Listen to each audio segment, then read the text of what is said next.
Nezahualcóyotl fue un tlatoani monarca de la ciudad-estado de Texcoco, una de las existentes en el México precolombino.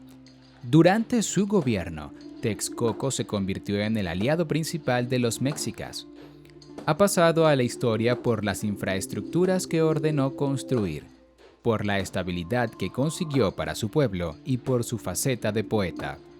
Aunque al nacer recibió el nombre de Acolmitzli, diversas circunstancias acaecidas durante su adolescencia hicieron que se lo cambiara por el de Nezahualcóyotl, cuyo significado es coyote que ayuna. No obstante, restos descubiertos en los últimos años han llevado a algunos historiadores a afirmar que, en realidad, la traducción correcta sería lobo que ayuna. El monarca nació en 1402 en la propia Texcoco. Destinado a reinar por herencia, se vio obligado a huir cuando los tepanecas ascendieron y ocuparon los dominios de Texcoco. Nezahualcóyotl pasó los siguientes años en el exilio, 8 de ellos en Tenochtitlán. Tras formar una alianza con varios señoríos, pudo recuperar el trono de su padre en 1429. Su reinado se prolongó hasta 1472, año de su fallecimiento. Durante este periodo, Texcoco fue el aliado militar más importante de los mexicas. Entre las obras más destacadas que ordenó construir destacan el dique de Nezahualcóyotl y un acueducto erigido en el bosque de Chapultepec y que llevaba agua potable a Tenochtitlán. En los primeros años del siglo XV, los tepanecas eran la civilización más poderosa de la Cuenca de México. Con capital en Azcapotzalco, este señorío estaba gobernado por Tezosomoc, un monarca que había impuesto un régimen político con tintes tiránicos. Los tepanecas estaban intentando ampliar sus territorios mediante la conquista militar de Texcoco, en esos momentos gobernado por Ixtlilxóchitl, padre de Nezahualcóyotl. El hijo y sucesor del rey había nacido el 28 de abril de 1402, aunque algunos historiadores afirman que vino al mundo el 4 de febrero de ese mismo año. Durante sus primeros años, Nezahualcóyotl recibió una educación conforme a su posición social. Sus primeros estudios los realizó en el propio palacio, con tutores elegidos por su padre. Después, continuó formándose en el Calmecac, un tipo de escuela destinada a las clases altas y que ofrecía estudios superiores. En ese centro, Nezahualcóyotl aprendió a leer y escribir. Igualmente, sus maestros le enseñaron los ritos y tradiciones de sus antepasados toltecas y chichimecas. Por último, también recibió formación en historia, las artes de la guerra, los fundamentos de la política y las doctrinas que los mexicas habían llevado al Valle de México. Todas estas materias eran las que, según se pensaba, el joven necesitaba para poder gobernar su pueblo con eficacia. Asedio de los tepanecas. La vida acomodada y lujosa, como correspondía al heredero al trono, acabó cuando su pueblo debió defenderse de los ataques de otro señorío de la zona, los tepanecas, que buscaban ampliar sus dominios territoriales. En 1418, la ciudad de Texcoco fue sitiada por tropas tepanecas durante 30 días. El máximo dirigente tepaneca, Tezosomoc, había amenazado de muerte al padre de Nezahualcóyotl, Ixtlilxóchitl, que entonces contaba con 54 años. Esta amenaza lo obligó a huir de la ciudad junto con su hijo y algunos soldados leales. Aunque lograron esconderse en unas cuevas cercanas, la presión de los tepanecas que lo buscaban provocaron que tuvieran que dejar su refugio. Ante esa situación, Ixtlilxóchitl ordenó a Nezahualcóyotl que huyera para tratar de salvarse. El rey y algunos de sus hombres se enfrentaron a los soldados tepanecas, con los que dieron tiempo al heredero a alejarse. Escondido entre las ramas de un árbol, Nezahualcóyotl fue testigo de cómo su padre luchó contra los soldados enemigos hasta que murió atravesado por varias lanzas. Exilio. Tras el asesinato de su padre, Nezahualcóyotl, entonces con 16 años, pudo escapar de las tropas tepanecas. Antes de huir, ordenó a los soldados de Texcoco que se rindieran y se sometieran a los invasores, con la intención de evitar que se produjera una masacre. De esta forma, los tepanecas se apoderaron de la ciudad. Tezosomoc, su rey, ofreció una recompensa por la captura, vivo o muerto, de Nezahualcóyotl, ya que sabía que si continuaba en libertad podía convertirse en una amenaza para su reino. Durante los 2 años siguientes, Nezahualcóyotl tuvo que evitar el acoso de sus perseguidores. En ese periodo recorrió varios poblados, siempre buscando información sobre lo que ocurría en su señorío invadido y tratando de encontrar aliados para recuperarlo. Uno de los lugares en los que estuvo un tiempo refugiado de incógnito fue Tlaxcala, donde se hizo pasar por campesino. Después de dejar esa ciudad se trasladó a Chalco y se alistó como soldado en su ejército. Sin embargo, su identidad real fue descubierta y el mandatario Chalca lo condenó a muerte con la intención de agradar a Tezosomoc. Por fortuna para Nezahualcóyotl, el hermano del monarca Chalca, Quetzalmacatzin, se apiadó de su situación y lo ayudó a huir de su prisión. El heredero al trono de Texcoco pudo así salvar su vida y regresar a Tlaxcala. Peor suerte recibió su salvador, ya que fue ejecutado por traición. Retorno a Texcoco. Nezahualcóyotl continuó su vida errante hasta 1420. Ese año, las hermanas de su madre, casadas con los mandatarios de Tenochtitlán y Tlatelolco, convencieron al rey tapaneca de que perdonara la vida de su sobrino. Tezosomoc accedió con la condición de que se marchara a vivir a Tenochtitlán. El heredero legítimo al trono de Texcoco fue recibido de manera afectuosa en Tenochtitlán, donde permaneció durante 8 años. Durante esa etapa, Nezahualcóyotl se mantuvo gracias al apoyo de sus familiares maternos y pudo retomar su educación y su formación militar. Igualmente, también mostró un gran interés por las ciencias y por las artes. Con el tiempo, el rey tepaneca le otorgó un palacio en Texcoco y le concedió una autorización para desplazarse entre Tenochtitlán y su ciudad de origen. A pesar de ese cambio, Nezahualcóyotl seguía decidido a recuperar el trono y comenzó a planificar la mejor manera de conseguirlo. Muerte de Tezosomoc. Aparte de su avanzada edad, el tlatoani tepaneca, Tezosomoc, se encontraba gravemente enfermo. A punto de morir, encargó a sus 3 hijos, Maxtla, Teyaxin y Tlatoca Tlixpaltzin, que dieran muerte a Nezahualcóyotl. Al enterarse de la intención de sus enemigos, Nezahualcóyotl buscó refugio junto a su tío, el rey Chimalpopoca de Tenochtitlán. Un año más tarde, Tezosomoc murió y su hijo Maxtla pasó a ocupar el trono de Azcapotzalco. Nezahualcóyotl, aunque era consciente de la intención del nuevo rey de asesinarlo, decidió asistir al funeral de su viejo enemigo. Maxtla planeó entonces capturar a Chimalpopoca como castigo por haber ayudado a su rival y al mismo tiempo encargó a un grupo de mercenarios que matara al heredero al trono de Texcoco. A pesar del riesgo, Nezahualcóyotl acudió a Azcapotzalco para solicitar la libertad de Chimalpopoca. Maxtla lo recibió calurosamente para que bajara la guardia y después intentó matarlo a traición.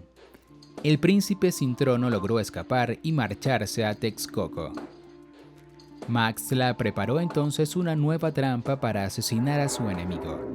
El rey tepaneca convenció a un medio hermano de Nezahualcóyotl de que lo invitara a un banquete con la intención de sorprenderlo allí. El plan no funcionó gracias a que un amigo advirtió a Nezahualcóyotl de lo que tramaba Maxtla.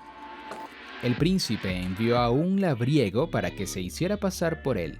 Una vez en el banquete, su doble fue decapitado y la cabeza enviada como trofeo a Maxtla.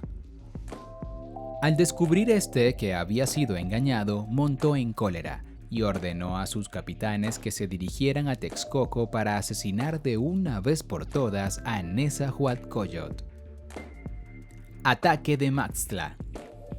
Una vez más, Nezahualcóyotl debió huir para evitar a sus enemigos.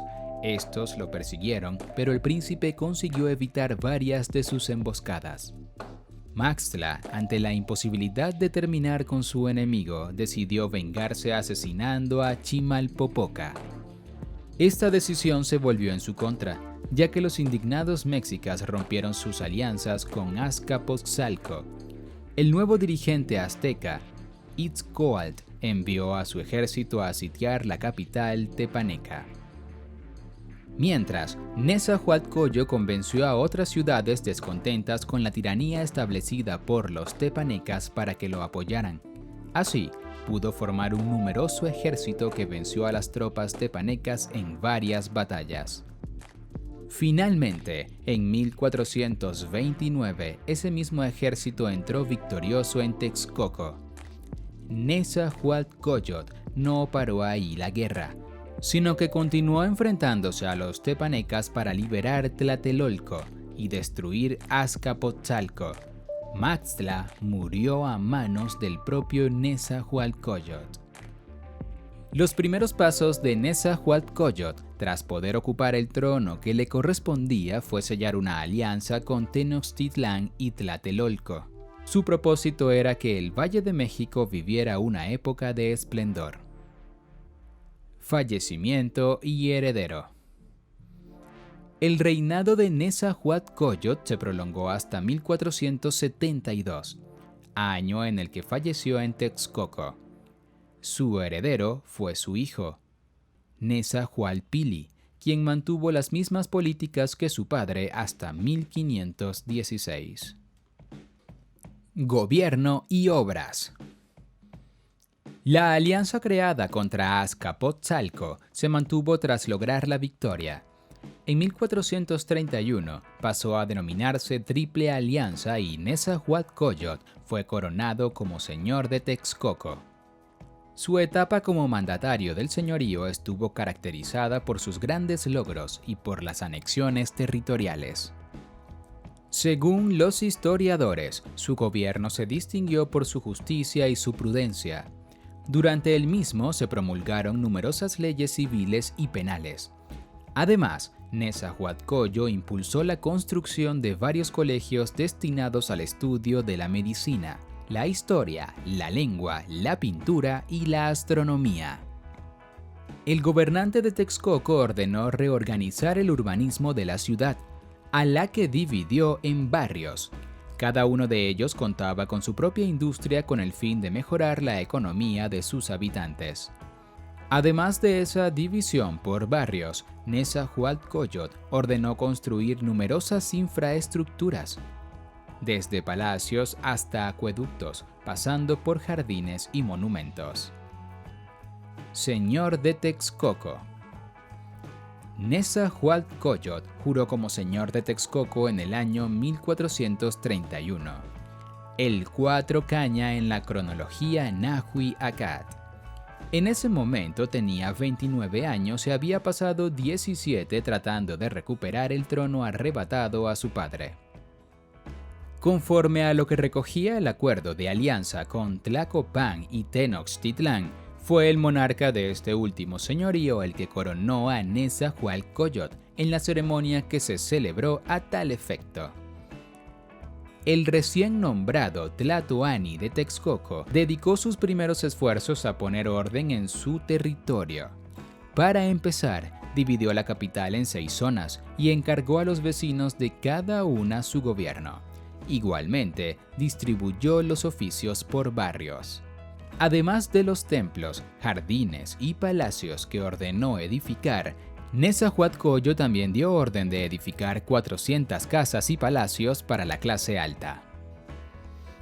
Administrativamente, el mandatario formó 4 consejos: el de Gobierno, el Consejo de Criminales, el de Música y Ciencias de Guerra y el de Hacienda. Al frente de cada uno colocó a parientes de probada legalidad. El reinado de Nezahualcóyotl proporcionó al señorío una etapa de prosperidad y estabilidad. Embellecimiento de la ciudad. Nezahualcóyotl siempre había sido un amante de la naturaleza. Por ese motivo, el embellecimiento y mejora de los bosques de Chapultepec y Texcoatzingó fue una de sus actuaciones más destacadas. El monarca ordenó medidas para preservar los manantiales y la flora de esos lugares. Además, llevó el agua por los montes y construyó infraestructuras para que se pudiera regar. Además de preservar lo que ya había, Nezahualcóyotl introdujo nuevas especies animales y vegetales. Construir un zoológico, un jardín botánico y los jardines de su palacio fueron algunas de sus decisiones, a las que hay que unir un acueducto construido en el bosque de Chapultepec y que abastecía de agua potable a Tenochtitlán. Dique de Nezahualcóyotl. La obra de ingeniería más importante construida bajo el mandato de Nezahualcóyotl fue un gran dique de piedra y madera que los españoles denominaron el Gran Albarradón. Este dique fue levantado por una petición de Moctezuma I, con una longitud de 16 kilómetros. Estaba diseñado para evitar las inundaciones que solían afectar a la ciudad. Además, evitaba que se mezclaran el agua dulce del lago con el agua salada. Esta construcción fue la causa de que Nezahualcóyotl fuera considerado el mejor arquitecto del continente. Poesía. Otra de las facetas por las que Nezahualcóyotl ha pasado a la historia es de la de autor de poesía. El monarca escribió numerosas piezas que, según los cronistas, se guardaban en la antigua biblioteca de Texcoco. Aunque existen dudas acerca de la autoría de algunas de ellas, en la actualidad se conservan unas 30 composiciones atribuidas al rey poeta. Estas piezas destacan por su profundidad de pensamiento, además de por aprovechar las posibilidades estéticas que ofrecía la lengua náhuatl. La temática de las composiciones es variada, sin que falten referencias autobiográficas e históricas. El Tlatoani también celebraba la primavera y la naturaleza, aunque en algunas denotaba su aflicción por el carácter efímero de lo mundano. Algunas poesías de Nezahualcóyotl. Por fin lo comprende mi corazón. Escucho un canto. Contemplo una flor. Ojalá no se marchiten. Yo, Nezahualcóyotl, lo pregunto. ¿Acaso de veras se vive con raíz en la tierra? No para siempre en la tierra, solo un poco aquí. Aunque sea de jade se quiebra, aunque sea de oro se rompe, aunque sea plumaje de quetzal se desgarra. No para siempre en la tierra, solo un poco aquí. Amo el canto del cenzontle, pájaro de las 400 voces. Amo el color del jade y el enervante perfume de las flores. Pero lo que más amo es a mi hermano, el hombre.